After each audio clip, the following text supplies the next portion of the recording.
mountain walk and love.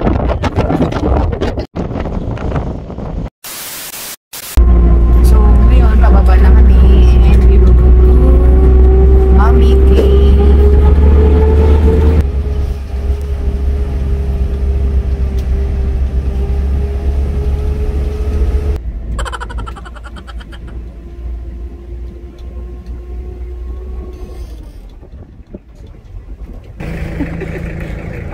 Welcome to Timbuk Rock Shelter. So we're going to Mami Cave. Paulit-ulit. Okay. Ada jay kon, jay baba. Ada jay security guard jay baba. Sige. Iso na lang tikatungtungan nyo. Sige. Nagurayak na lang dito inya. Sige. Thank you. Pakikita na lang di bagni. No problem. Ada kami laptop iji may nga black niya. Ay, so one. Thank you. Thank you, Uncle. Sige. Pababa ng pababa. Ay, ubot. So, pababa ng pababa.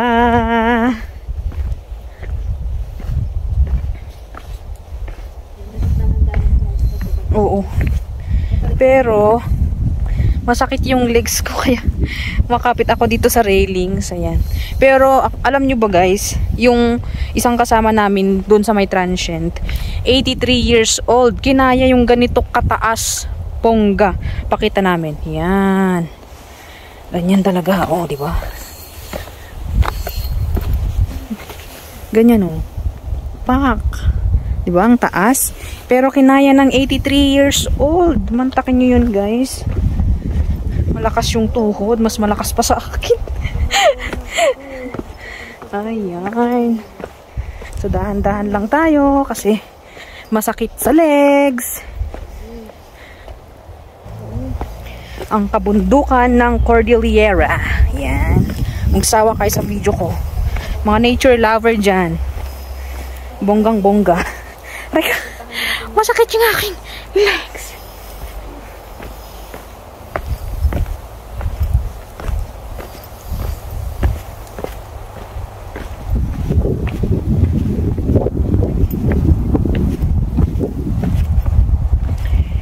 So, lakad-lakad kami pababa ng pababa and then papakita na lang namin sa inyo kung anong meron sa baba. Kasi yung mga trekkers, yung mga nanggagaling sa Mount Pulag, sa Mount Tabayok, dumadaan talaga sila dito.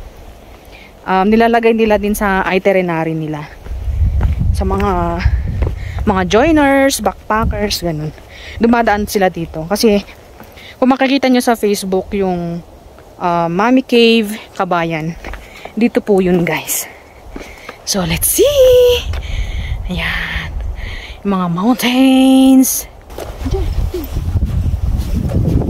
Ay.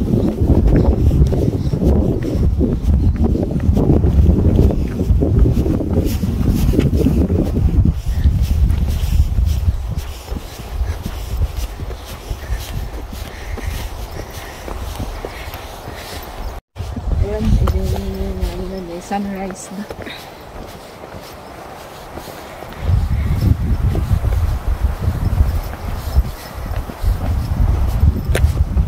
Okay, so andito na tayo mga kaibigan. Ayan, tibungo-bungo. So ayun na nga guys, inexplain ni Kuya Guard or yung caretaker na nakalak po ang cave sa kadahilan ng ang mga mami daw po ay inaamag na or may molds na at ito'y mga nasisira na po, nag-uumpisang masira. Bawal naman sa nung gawin ka, kita mami gawin ka and agbubutan. Kat madadadal. No masirip yu jay siwang jay jay kapins jay jatuma makitan jay bungot tulang. Awanan jay kutin na. Tano mayat na mami gawin ka complete intact amin skin o Patinipan ninyo. jay brain jay makita ba jay tato ta usually gawin ti mami pa idikat jay either warrior shifting Uno ginabak na. Mm. Mummification process ngayon kat mabalin nga apanti 1 year. So ay na nga guys, pinapaliwanag ni Kuya na mostly sa mga mommies ay may matataas na katungkulan katulad ng chieftain, ayan, or mayayaman, or mga warrior. Kasi nga, pag namamamify sila or process ng mamify, ay kailangan magkatay sila ng isang baboy. Per day ay magdadagdag sila ng isa. Kunyari, first day ay isa, and then pangalawa naman araw ay 2, pangatlo ay 3 namang baboy hanggang matapos ang 1 taon na process ng isang mami, and kailangan talaga ng maraming hayop. And yung mga matataas ng katungkulan ay sila yung mas maraming mga alagang hayop. Ako na mostly nabak ng kay warrior chieftain ta at least higher status ni Kuwata no nabak ng idi ato ti animal da. Ket no agmamify da mummification process abang agkupa no first day agpartida ti may nga animal. Second day 2. 30 talo. Kas lang nga agnayon na yun may sa. So, mabaling nga apanti 1 year. Nagparpartida? Depende jay kamamify jay di bangkay. Anya nga ti process na dagiti kastoy? Is smoke ta ba? Fire mami jay usukan. So, So, mostly jay maikikat lang jay na imamify kat jay liquid.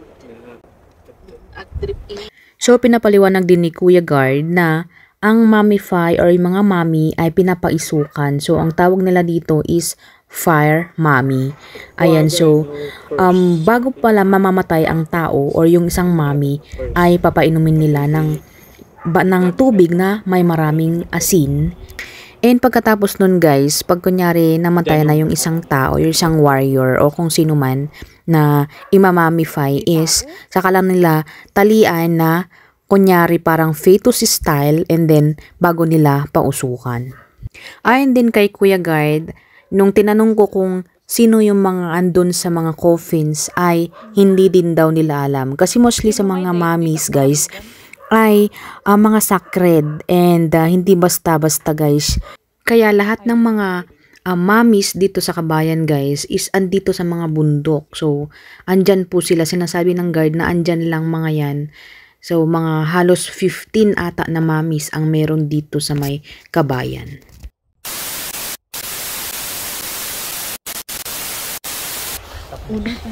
So, andito na nga yung Mommy Cave. Ayan, kung makikita nyo yan, yan pala yung nag-ano ng temperature. Yan yung mga kabaong. Ayan. And there. So, hindi po siya pwedeng makita or mabuksan kasi nagmo-molds na. So, kailangan ma-preserve pa ng bongga. Ayan. So, kita nyo guys, naka-padlock. So, ganyan lang siya. Okay, kasi pre-preserve ng UNESCO Heritage. Ayan. So, yung malaking yan guys, hindi nila alam kung ilang mommies ang nakalagay. Kasi basically, 1 or more ang nakalagay. Pero pag yung mga ganyan, tig-isa. Ayan. Tsaka meron pa dito.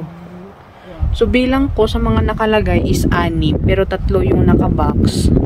And then, 3 din yung naka-log style. Ito daw yung box. Ayan. 1 or more. And then, pag log style, tig-isa. Ayan. So, marami ako natutunan dito, guys. Kay Kuya Guard. Ayan. So, kwentuhan pa sila kasi knowledgeable talaga. Okay. So, paalis na kami, guys. So, yun po yung Mommy Cave na for now is hindi po nila binubuksan. So, bali, 2 yung pwedeng tignan. Ang kaso nga lang ay nakalock. Hindi siya pwedeng buksan yung mga coffin kasi nga, yung sinabi ko kanina na medyo molds na and kailangan na i-preserve pa ng heritage or ng nagpe-preserve doon. So, ayun guys. So, ang daming kunento si Kuya na ritual. Maraming mga ritual na ginagawa sa ganyang mga mamis. Hindi pwedeng i-transfer, hindi pwedeng ilabas kasi kailangang magkatay ng baboy. Ayan. So, yung mga iba naman na information, yung mga mamis yan na yan is pinapausukan daw pag kunyari namatay na, ginagawa ng fetus style and then pinapausukan na daw. Ganun daw yung process ng mga mamis dito sa Kabayan kasi nga maraming mga mamis din dito. And kung pansin nyo guys, medyo liblib yung pinaglagyanan kasi yung mga ganito daw palang mamis is kailangan ilagay sa mga liblib na lugar. Hindi pwedeng kunyari sa may gilid ng kalsada, ganyan, hindi po pwede. Dapat dito sa mga liblib talaga, loob-loob, ganun. So, ayun, and marami pang information na sinabi si Kuya. And thank you sa kanya kasi hindi siya tulad ng iba na ganyan, tignan niya, hindi siya nagsasabi. Pero si Kuya, very magaling siyang mag-discuss ng mga rituals, information, history, ganyan. So, shout out sa kanya. So, yun guys. So, akyat kami. So, sasakit na naman po ang mga legs natin. So, pinag-isipan namin kung pupunta pa kami sa isang sikat daw na pasyalan dito sa Kabayan. Kasi, Kabayan nga dito guys, malapit sa Atok. Meron daw pasyalan na isang bato-bato din. Man-made guys na may mga coffin daw ata. Pero man-made yun guys. Mga nilalagay lang nila. So, pag-isipan pa namin kung pupunta kami o hindi. So guys, paalis ulit kami dito sa Kabayan. O diba? Ilang hakbang lang Kabayan na. So, pabalik na kami ng Benguet. Ay, Benguet din palang Kabayan. Pabalik na kami ng Atok. O diba? So, pakit na kami. Diba? And, vlog to vlog. Kahit na hindi namin nakita yung talagang mami, dahil hindi nga po pwede. Yun guys, yung Kaming natutunan. dadaanan namin. Ayan, so, Matirik. Sobra. notification na-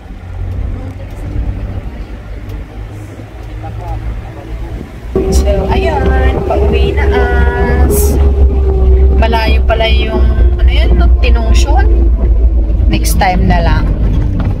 Para mahaba-haba ang oras. So, medyo malayo-layo, kaya next time na lang. So, back to reality. Ubla kasi naikanandikan ka na ay. Alright guys, so andito kami sa Marosan, dito sa may Atok. And kakain lang kami. Nag-aantay na yung van na sasakyan namin. Buti na lang sabi nila antayin kami. So, mabilis ang kainan and then larga na.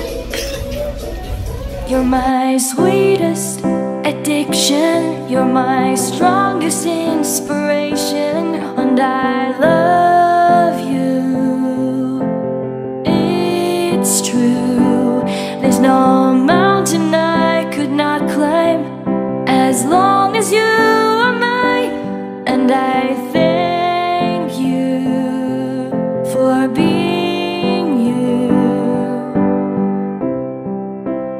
I'll be your best friend.